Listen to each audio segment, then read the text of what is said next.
আজকের এই বিশাল জাতীয় ছাত্র সমাবেশের ইতিমধ্যেই পল্টন ময়দান উপচে পড়ে জিরো পয়েন্ট থেকে নাইটিঙ্গেল পর্যন্ত, হাইকোর্টের চত্বর থেকে মতিঝিলের শাপলা চত্বর পর্যন্ত এবং বঙ্গভবনের সড়ক থেকে ফকিরাপুল পর্যন্ত ছাত্র জনতায় এক বাদ বাদ জোয়ারের সৃষ্টি করেছে।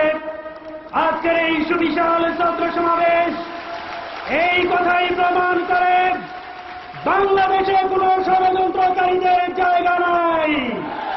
সম্মানিত সুধীমণ্ডলী, প্রিয় ছাত্র বন্ধুগণ, এ পর্যায়ে আপনাদের সামনে বক্তব্য রাখবেন এই সুবিশাল ছাত্র সমাবেশের সংগ্রামী সভাপতি, বাংলাদেশ ইসলামী ছাত্র শিবিরের সংগ্রামী কেন্দ্রীয় সভাপতি, সর্বদলীয় ছাত্রকের অন্যতম শীর্ষ নেতা, ছাত্রনেতা শফিকুল ইসলাম মাসুদ। আসসালামু আলাইকুম রহমতুল্লাহি ওয়া বারাকাতুহু। আমরা আজকের আমন্ত্রিত সকল অতিথিবৃন্দকে আন্তরিক অভিনন্দন জানাই। সাথে সাথে সারা দেশের ছাত্রদের প্রতিনিধিত্বমূলক অংশগ্রহণে যারা এখানে সাড়া দিয়েছেন। আজকের এই সুন্দর আয়োজন মূলত ইসলাম এবং দেশবিরোধী ষড়যন্ত্রের বিরুদ্ধে। আজকের আয়োজন শিক্ষার সুষ্ঠু পরিবেশ নস্যাৎ করার জন্য যে চক্রান্ত চলছে তার বিরুদ্ধে, একটি জাতিকে সচেতন করার জন্য ছাত্র সমাজের একটি গুরুত্বপূর্ণ ভূমিকা। সেই ভূমিকার অংশ হিসাবে সচেতনতার জন্য প্রয়োজন জ্ঞানের শক্তি, সচেতনতার জন্য প্রয়োজন আদর্শের শক্তি। ইসলামী ছাত্র শিবির আজকের এই জাতীয় ছাত্র সমাবেশের মধ্য দিয়ে জ্ঞানের শক্তির বলয়ে গড়ে ওঠা, আদর্শের শক্তিতে গড়ে ওঠা একটি ছাত্র সমাজের অংশকে নিয়ে নয়, আমরা প্রতিনিধিত্ব করার মধ্য দিয়ে আগামী সুন্দর সোনার বাংলাদেশ গড়ার জন্য এই বিশাল জাতীয় ছাত্র সমাবেশ প্রমাণ করেছে এই দেশ নিয়ে কোন ষড়যন্ত্রকারীদের বাংলাদেশের মাটিতে এক মুহূর্তের জন্য দাঁড় করাবার সুযোগ দেওয়া যায় না। ইসলামী ছাত্র শিবির মেধা এবং নৈতিকতার সংকট পূরণে ঐতিহাসিক ভূমিকা পালন করে যাচ্ছে বলেই অপপ্রচার পাহাড় সমান সীমাবদ্ধতাকে সামনে রেখে নয়, পাহাড় সমান ষড়যন্ত্রকে মোকাবেলা করে এদেশের মানুষের ভালোবাসা এবং সম্প্রীতি নিয়ে আমরা যে আজকের আয়োজন করেছি, আমাদের বিরোধিতাকারী করে নয়, আমরা কাউকে প্রতিপক্ষ মনে করি না। আমাদের প্রতিযোগী আছে, আমাদের প্রতিপক্ষ নেই। আমাদের প্রতিযোগীদের বলব, আসুন আদর্শের লড়াইয়ে পেশি শক্তি নয়, আদর্শের লড়াইয়ে চরিত্র এবং মাধুর্য দিয়ে আমরা বাংলাদেশকে গড়ে তুলি। বাংলাদেশকে গড়ে তোলার ক্ষেত্রে চরিত্র দিয়ে আমাদেরকে মোকাবেলা করার শক্তিকার অর্জন করার সুযোগ নেই। ইসলামী ছাত্র শিবির আজ এই বাংলাদেশের মাটিতে 2001 সালের নির্বাচনে এই দেশ মানুষের আশা এবং প্রত্যাশা পূরণ করার জন্য, জাতির প্রত্যাশা পূরণ করার জন্য যে ঐতিহাসিক ভূমিকা পালন করেছিল, 2007 সালের নির্বাচনকে সামনে রেখে ইসলামী ছাত্র শিবির অতিমাত্র রাজনৈতিক ভূমিকা নয়, ছাত্র রাজনীতিতে সচেতন রাজনৈতিক ভূমিকা পালন করে সকল গণতন্ত্র এবং দেশের ষড়যন্ত্রের বিরুদ্ধে ঐক্যবদ্ধ ভূমিকা রাখার জন্য 7 সালে আমরা তার দ্বিগুণ প্রস্তুতি নিয়ে বাংলাদেশের মানুষের পাশে দাঁড়াবো। আজ তাই আসুন ইসলামী ছাত্র শিবির সেই সংকট পূরণের জন্যই ভূমিকা রাখছে বলেই আজকে ভারতের পক্ষ থেকে ছাত্র শিবিরকে যে সঙ্গীবাদের সাথে আমাদের সম্পৃক্ততা দেখানো হয়েছে, আমরা বলবো আমাদের বিরুদ্ধে মিথ্যা অপবাদ দিয়ে বাংলাদেশের মানুষের প্রতি আমাদের আস্থা নষ্ট করতে পারেননি, বরং বাংলাদেশের মানুষ ধরে নিয়েছে এই দেশের স্বাধীনতা রক্ষায় ইসলামী ছাত্র শিবির একটি বড় শক্তি হিসেবে আত্মপ্রকাশ করেছে। আজ তাই বলবো, ইসলামী ছাত্র শিবিরের এই কর্মী বাহিনী ইসলামী ছাত্র শিবিরের সাথে একাত্মতা পোষণকারী ছাত্র সমাজকে আজ উদাত্ত আহ্বান জানাবো, আসুন বাংলাদেশের প্রত্যেকটি ছাত্র সমাজকে, প্রত্যেকটি ছাত্র বন্ধুদের কাছে আল কোরআনের আহ্বান পৌঁছিয়ে চারিত্রিক এবং মাধুর্য সৌন্দর্য দিয়েই আমরা সকল ষড়যন্ত্রের মোকাবেলা করতে চাই, সেই আহ্বান জানিয়ে এবং সকল ছাত্র সমাজের কাছে আমাদের আকুল আবেদন নিয়ে পল্টন ময়দান থেকে আমরা ফিরে যাব। আল্লাহ রাব্বুল আলামিন আমাদের এই সমাবেশকে সফল এবং সার্থক করেছেন, সেই জন্য আল্লাহর কাছে শুকরিয়া আদায় করে আমার বক্তব্য শেষ করছি। আমি সংক্ষিপ্তভাবে তিনটি বিষয়ে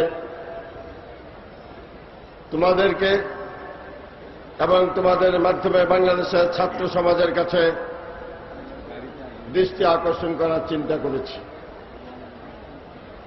প্রথম হল, ছাত্র হিসেবে ছাত্রদের ব্যক্তিগত এবং সমষ্টিগত দায়িত্ব কর্তব্য হচ্ছে নিজেদের ক্যারিয়ার বিল্ড আপ করা, নিজেদের একাডেমিক ক্যারিয়ারকে সুন্দর করা, ভালো ছাত্র হিসাবে সুপ্রতিষ্ঠিত হওয়া এবং সাথে সাথে নিজেদেরকে চরিত্রবান হিসাবে গড়ে তোলা, সমষ্টিগতভাবে ছাত্র সমাজ হিসাবে জাতির সামনে আগামী দিনের উজ্জ্বল ভবিষ্যৎ হিসাবে আশাবাদ সৃষ্টি করা। আমি মনে করি আজকের এই জাতীয় ছাত্র সমাবেশ থেকে তোমরা তোমাদের অন্তরে এই বার্তা নিয়েই যাবে, নিজের ঘরের আব্বা মার মুখে হাসি ফোটানোর জন্য, নিজেদের সমাজের চাহিদা পূরণ করার জন্য, আগামী দিনে জাতীয় নেতৃত্বের যথার্থতা পূরণ করার জন্য তোমরা এই ছাত্র সমাবেশ থেকে নিজেদের চরিত্র গঠন এবং ক্যারিয়ার গঠন করার ব্যাপারে দৃঢ় সিদ্ধান্ত নিয়ে যাবে। ভাই ও বন্ধুরা, আমার তৃতীয় এবং শেষ কথা হচ্ছে, অনেক ষড়যন্ত্র হয়েছে, অনেক ষড়যন্ত্র আমরা বানচাল করেছি, এখনো ষড়যন্ত্র হচ্ছে। ডক্টর মুশাররফ সাহেব ষড়যন্ত্রের কথা বলেছেন, আমি আজ পুনরাবৃত্তি করতে চাই না। তাদের ষড়যন্ত্র এখন যেটা চলছে সেটা হল জোট ভাঙার ষড়যন্ত্র। বাবা বালির আবদারের মতো তারা আবদার করছে। তারা যে সংস্কার প্রস্তাব দিয়েছে সেই সংস্কার প্রস্তাবে জামাত ইসলামীকে রাখা যাবে না। সংস্কার প্রস্তাব তারা যা দিয়েছে তারা জানে এই প্রস্তাব গ্রহণযোগ্য নয়, এই প্রস্তাব অযৌক্তিক। আমরা বলেছিলাম এরপরও খোলা মন নিয়ে আসেন, শর্ত মুক্ত মন নিয়ে আসেন, আলোচনা করে যদি যুক্তিপূর্ণ কথা প্রস্তাব দিতে পারেন আমরা বিবেচনা করে দেখব। কিন্তু সেই সৎ সাহস তাদের নাই। তারা এই সংলাপকে অবলম্বন করে আর একটা ষড়যন্ত্রে মেতে উঠেছে। সেই ষড়যন্ত্র হচ্ছে জোট ভাঙার ষড়যন্ত্র। সেই ষড়যন্ত্র হচ্ছে জামাত ইসলামী সহ ইসলামী দলগুলোকে বেআইনি করার ষড়যন্ত্র।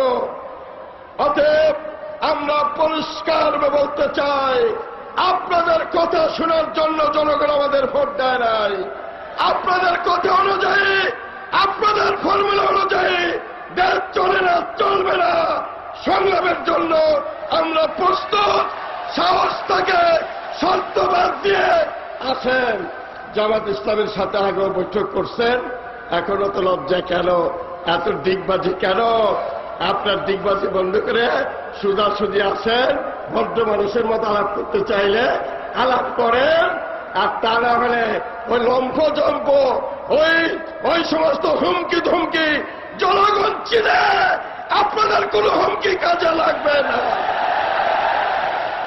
বন্ধুরা আমার, ষড়যন্ত্র তারা এখন সর্বশেষ যেটা তারা নিতে যাচ্ছে সেটা হলো আমাদের মধ্যে ভুল বোঝাবুঝি, ছাত্রদল ছাত্র শিবিরের মধ্যে ভুল বোঝাবুঝি সৃষ্টি করে আরো কিছু খেলা খেলা যায় কিনা সেই ষড়যন্ত্র এখন তারা পাকাচ্ছে। সেই ষড়যন্ত্র তারা বাঁকাচ্ছে। আমরা বলতে চাই, আগের ষড়যন্ত্র যেভাবে বানচাল করেছে, তেমনি আগামী দিনের ষড়যন্ত্র আরো কঠিনভাবে বানচাল করা হবে।